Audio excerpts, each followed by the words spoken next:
พระไตรปิฎกฉบับมหาจุฬาเล่มที่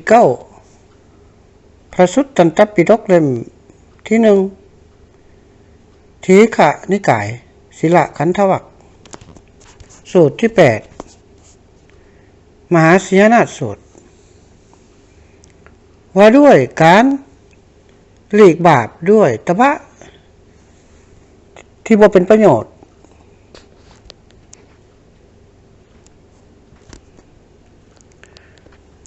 ข้อ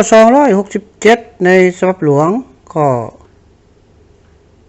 397ในฉบับมหาจุฬาพระผู้มีพระภาคได้ตรัสกับกัสสปะว่าฟังก่อนกัสสปะแม้ถ้าสมณพราหมณ์เป็นอเจลกะบ่มีมารยาทเลียมือถือการบริโภคอาหาร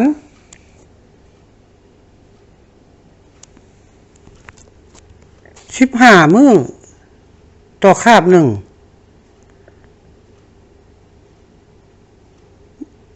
อย่างนี้แล้วศีลสัมปทาจิตตสัมปทาหรือปัญญาสัมปทานั้นก็ยังบ่เป็นอันสมณพราหมณ์นั้นอบรมแล้วทำให้แจ้งแล้วที่แท้จริงเขายังห่างไกลจากสามัญญคุณและพรหมัญญคุณแต่ว่าเมื่อภิกษุเจริญเมตตาจิตอันบ่มีเวรบ่มีความเบียดเบียน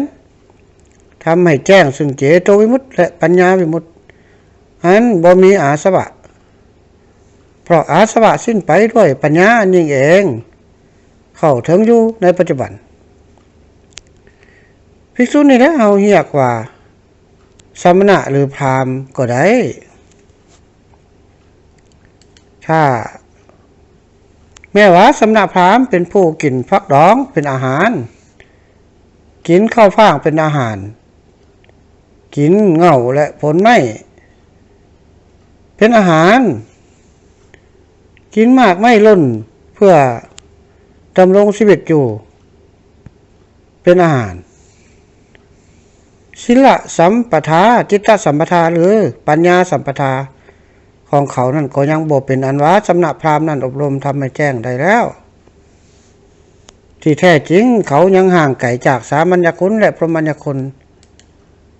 แต่เมื่อภิกษุเจริญเมตตาจิตอันบ่มีเวรบ่มีภัยบ่มีความเบียดเบียนทำให้แจ้งซึ่งเจโตวิมุตติปัญญาวิมุตติอันบ่มีอาสวะเพราะอาสวะสิ้นไปด้วยปัญญาอันยิ่งเองเข้าถึงอยู่ในปัจจุบันนั้นภิกษุนี่แหละเฮาเรียกว่าสมณะหรือว่าพราหมณ์ก็ได้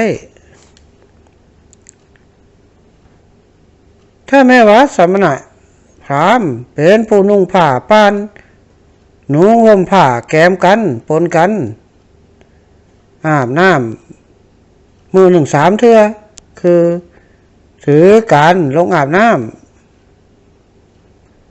ศีลสัมปทาจิตตสัมปทาหรือปัญญาสัมปทาของเขาก็ยังบ่เป็นอันว่าสมณพราหมณ์นั้นอบรมทำให้แจ้งได้ที่แท้จริงเขายังห่างไกลจากสามัญญคุณและพรหมัญญคุณแต่เมื่อภิกษุเจริญเมตตาจิตอันบ่มีเวรบ่มีภัยบ่มีความเบียดเบียนทำให้แจ้งซึ่งเจโตวิมุตติและปัญญาวิมุตติอันบ่มีอาสวะนั้นเพราะอาสวะทั้งหลายสิ้นไปด้วยปัญญายิ่งเองเข้าถึงอยู่ในปัจจุบันภิกษุนี่แหละเฮาเรียกว่าสมณะหรือพราหมณ์ก็ได้เมื่อพระผู้มีพระภาคตรัสอย่างนี้แล้วอเจลกัสสปะกราบทูลว่าทานพระโคดมสามัญญคุณเป็นกิจที่ทำได้ยากพรหมัญญคุณเป็นกิจที่ทำได้ยากพระผู้มีพระภาคจึงตรัสว่าข้อที่สามัญญคุณเป็นกิจที่ทำได้ยากพรหมัญญคุณเป็นกิจที่ทำได้ยากนั่นเป็นเรื่องปกติในโลกนี้แต่ว่าถ้าสมณพราหมณ์เป็นอเจลกะบ่มีมารยาทเลียมือถือการบริโภคอาหาร15 มื้อต่อคาบหนึ่งถ้า สามัญญคุณหรือพรหมัญญคุณซึ่งถือว่าเป็นกิจที่ทำได้ยากแสนยากนี่จะมีได้ด้วยการปฏิบัติเพียงเล็กๆน้อยๆนี่และด้วยการบำเพ็ญตบะดังกล่าวมานี่แล้วก็บอกควรจะกล่าวว่าสามัญญคุณเป็นกิจที่ทำได้ยากหรือว่าพรหมัญญคุณที่เป็นกิจที่ทำได้ยากนั้นเพราะว่ากหบดีหรือบุตรกหบดีแม่กระทั่งนางกุมภทาสีก็อาจจะทำสามัญญคุณพรหมัญญคุณนั้นได้ด้วยเพียงแต่กล่าวว่าเอาเถอะเฮาจะเป็นอเจนลกะบ่มีบรญาตเลี้ยมือถือการบริโภคอาหารคาบหนึ่ง15 มื้อคาบหนึ่งกินข้าวคาบหนึ่งกุ้มได้15 มื้อดังนี้เพราะสามัญญคุณหรือพรหมัญญคุณจะได้ชื่อว่าเป็นกิจที่ทำได้ยากแสนยากก็ต่อเมื่อว่าได้เว้นจากการปฏิบัติเล็กๆน้อยๆนี้และเว้นจากการบำเพ็ญตบะเช่นนี้ฉะนั้นจึงควรกล่าวว่าสามัญญคุณพรหมัญญคุณนั้นเป็นกิจที่ทำได้ยากว่าภิกษุเจริญเมตตาจิตอันบ่มีเวรบ่มีความเบียดเบียนทำให้แจ้งถึงเจโตวิมุตติและปัญญาวิมุตติอันบ่มีอาสวะเพราะอาสวะสิ้นไปด้วยปัญญายิ่งเองเข้าถึงอยู่ในปัจจุบันภิกษุนี่เฮาเรียกว่าสมณะก็ได้หรือว่าเรียกว่าพราหมณ์ก็ได้แม่ถาสมณะพราหมณ์เป็นผู้กินผักดองเป็นอาหารกินข้าวฟ่างเป็นอาหารกินเงาและหมากไม้เป็นอาหารกินหมากไม้ป่าลนเป็นอาหารถ้าสามัญญคุณพรหมัญญคุณนั้นซึ่งถือว่าเป็นกิจที่ทำได้ยากแสนยากนั้นจะมีได้ด้วยการปฏิบัติเพียงเล็กๆน้อยๆนี่หรือว่าด้วยการบำเพ็ญตบะดังกล่าวมานี้แล้วก็บ่ควรที่จะกล่าวว่าสามัญญคุณพรหมัญญคุณนั้นเป็นกิจที่ทำได้ยากเพราะว่ากหบดีบุตรกหบดีหรือว่าแม้กระทั่งนางกุมภทาสีก็อาจจะทำให้สามัญญคุณพรหมัญญคุณนั้นสำเร็จได้ด้วยเพียงแต่กล่าวว่าเฮาจะกินผักดองเป็นอาหารหรือกินข้าวฟ่างเป็นอาหารกินเงาและหมากไม้เป็นอาหารกินหมากไม้ล้นเป็นอาหารเพื่อดำรงชีวิตอยู่ได้นั้นเพราะว่าสามัญญคุณหรือพรหมัญญคุณนั้นจะได้ชื่อว่าเป็นกิจที่ทำได้ยากแสนยากนั่นแหละก็ต่อเมื่อได้เว้นจากการปฏิบัติเล็กๆน้อยๆนั้นและการบำเพ็ญตบะเช่นนี้นั้นจึงจะเรียกว่าสามัญญคุณพรหมัญญคุณนั้นเป็นกิจที่ทำได้ยากแสนยากฉะนั้นจึงควรกล่าวว่าสามัญญคุณพรหมัญญคุณเป็นกิจที่ทำได้ยากหากภิกษุเจริญเมตตาจิตอันบ่มีเวรบ่มีความเบียดเบียนทำให้แจ้งซึ่งเจโตวิมุตติและปัญญาวิมุตติอันบ่มีอาสวะเพราะอาสวะสิ้นไปด้วยปัญญาอันยิ่งเองเข้าถึงอยู่ในปัจจุบันภิกษุนี่แล้วเรียกว่าสมณะได้หรือว่าพราหมณ์ได้ดังนี้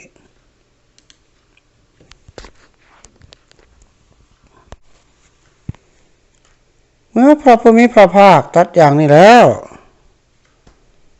อาเจียนและกัสปะกราบทูลว่าท่านพระโคดมสมณะเป็นผู้ที่หู้ได้ยากพราหมณ์ก็เป็นผู้ที่หู้ได้ยากพระผู้มีพระภาคก็ตรัสว่าข้อที่สมณะเป็นผู้ที่หู้ได้ยาก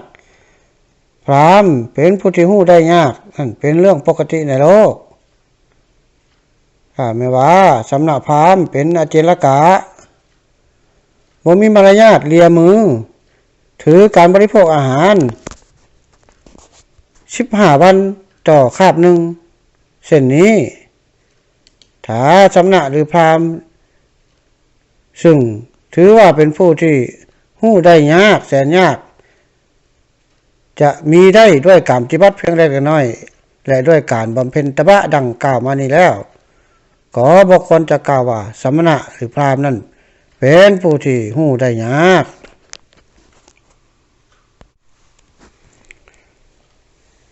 แม้ถ้าสมณะพราหมณ์เป็นผู้กินผักดองเป็นอาหาร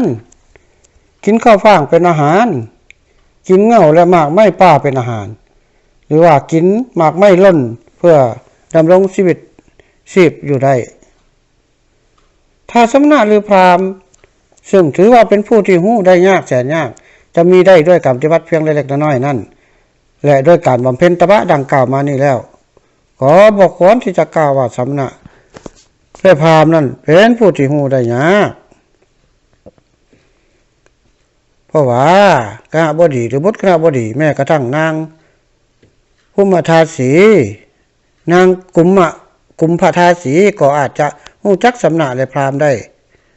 เพียงแต่ได้กล่าวว่าเป็นผู้กินผักดอกเป็นอาหารหรือกินข้าวฟ่างเป็นอาหารเท่านั้นก็เพราะว่าสมณะหรือพราหมณ์จะได้ชื่อว่าเป็นผู้ที่หู้ได้ยากแสนยากนั่นก็ต้องเมื่อได้เว้นจากการปฏิบัติเพียงเล็กน้อยและการบำเพ็ญตบะเช่นนี้นั้นจึงจะเป็นผู้ที่กล่าวว่าสมณะและพราหมณ์นั้นเป็นผู้ที่หู้ได้ยากแสนยากหากว่าภิกษุเจริญเมตตาจิตอันบ่มีเวรบ่มีความเบียดเบียนทำให้แจ้งซึ่งเจโตวิมุตติปัญญาวิมุตติอันบ่มีอาสวะเพราะอาสวะทั้งหลายสิ้นไปด้วยปัญญายิ่งเองเข้าถึงอยู่ในปัจจุบันภิกษุนี้เขาเรียกว่าสมณะแดหรือว่าพราหมณ์แดก็ได้ถ้าไม่ว่าสมณะพราหมณ์เป็นผู้นุ่งห่มผ้าปานนุ่งห่มผ้าแก้มกันอาบน้ำมื้อหนึ่ง3 เทื่อคือถือการลงอาบน้ำ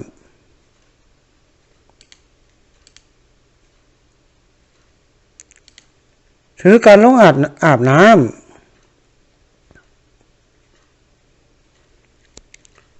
ถ้าสมณะหรือพราหมณ์ซึ่งถือว่าเป็นผู้ที่หู้ได้ยากแสนยากจะมีได้ด้วยการปฏิบัติเพียงเล็กน้อยและการบำเพ็ญตบะดังกล่าวมานี้แล้วขอบ่ควรจะกล่าวว่าสมณะและพราหมณ์นั้นเป็นผู้ที่หู้ได้ยากเพราะว่ากหบดีหรือบุตรกหบดีกระทั่งนางกุมภทาสีก็จะอาจจะหู้สมณะและหู้พราหมณ์ได้ด้วยเพียงแต่กล่าวว่าเป็นผู้นุ่งผ้าป่านนุ่งผ้าแกมกันเท่านั้นเพราะว่าสมณะหรือพราหมณ์จะได้ชื่อว่าเป็นผู้ที่หู้ได้ยากแสนยากนั้นก็ต้องเมื่อว่าได้เว้นจากการปฏิบัติเพียงเล็กน้อยนี้และจากการบำเพ็ญตบะเส้นนี้เท่านั้นฉะนั้นแล้วจึงควรจะกล่าวว่าสมณะและพราหมณ์นั้นเป็นผู้ที่หู้ได้ยากหากว่าภิกษุเจริญเมตตาจิตอันบ่มีเวรบ่มีความเบียดเบียนทำให้แจ้งซึ่งเจโตวิมุตติปัญญาวิมุตติอันบ่มีอาสวะเพราะอาสวะทั้งหลายสิ้นไปด้วยปัญญาอันยิ่งเองเข้าถึงอยู่ในปัจจุบันภิกษุนี้เฮาเรียกว่าสมณะแดหรือว่าพราหมณ์แดดังนี้ว่าด้วยความสมบูรณ์ด้วยศีลเป็นต้นเมื่อพระผู้มีพระภาคตรัสอย่างนี้แล้วอเจลกะกัสสปะนั้นก็กราบทูลว่าข้าแต่ท่านพระโคดมศีลสัมปทานั้นเป็นแนวใดจิตตสัมปทาเด้เป็นแนวใดและปัญญาสัมปทานั้นเด้เป็นแนวใดพระผู้มีพระภาคก็ตรัสตอบว่ากัสสปะตถาคตอุบัติขึ้นมาในโลกนี้เป็นพระอรหันต์ตรัสรู้ด้วยตนเองโดยชอบจนถึงว่าเห็นภัยในโทษแม้เพียงเล็กน้อยสมาทานศึกษาอยู่ในสิกขาบททั้งหลายประกอบด้วยกายกรรมและวจีกรรมอันเป็นกุศลมีอาชีพบริสุทธิ์สมบูรณ์ด้วยศีลคุ้มครองตบานในอินทรีย์ทั้งหลายสมบูรณ์และด้วยสติสัมปชัญญะและเป็นผู้สันโดษนั่งนี่แหละ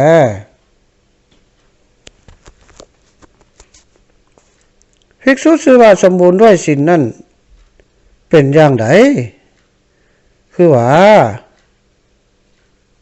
ภิกษุในธรรมวินัยนี้ละเว้นจากการฆ่าสัตว์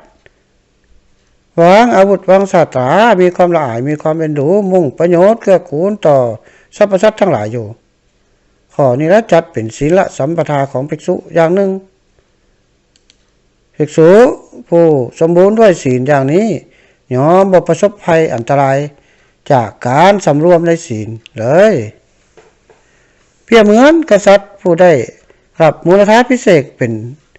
พระราชาก็กำจัดข้าศึกได้แล้วยอมบ่ประสบภัยอันตรายจากข้าศึกเลยหรือจากศัตรูเลยดังนี้ภิกษุผู้สมบูรณ์ด้วยอริยศีลขันธ์อย่างนี้ยอมเสวยสุขอันบ่มีโทษในภายในฟังก่อนกัสสปะภิกษุชื่อว่าสมบูรณ์ด้วยศีลเป็นแนวนี้แหละเป็นศีลสัมปทา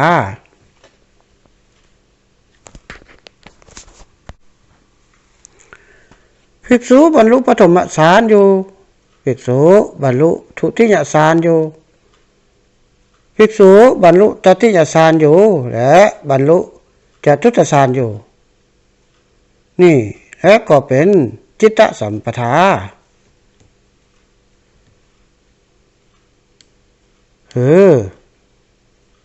มีความสมบูรณ์มีจิตที่สมบูรณ์ในสมาธิในฌานทั้ง4นั่นคือปฐมฌานทุติยฌานตติยฌานและจตุตฌานจึงเรียกว่าเป็นจิตตสัมปทาเมื่อมีจิตเป็นสมาธิอย่างนี้แล้วภิกษุก็น้อมจิตไปเพื่อญาณทัศนะแจ่มแจ้งว่าศาสตร์สิ้นแล้วพรหมจรรย์อยู่จบแล้วกิจที่ควรทำสำเร็จแล้วจนถึงว่าบ่มีกิจอื่นเพื่อความเป็นอย่างนี้อีกต่อไปนี่ก็เป็นปัญญาสัมปทาฟังก่อนกัสสปะศีลสัมปทาจิตตสัมปทาและปัญญาสัมปทาอย่างอื่นที่ยอดเยี่ยมกว่าและประณีตกว่าศีลสัมปทาจิตตสัมปทาและปัญญาสัมปทานี่บ่มีอีกแล้ว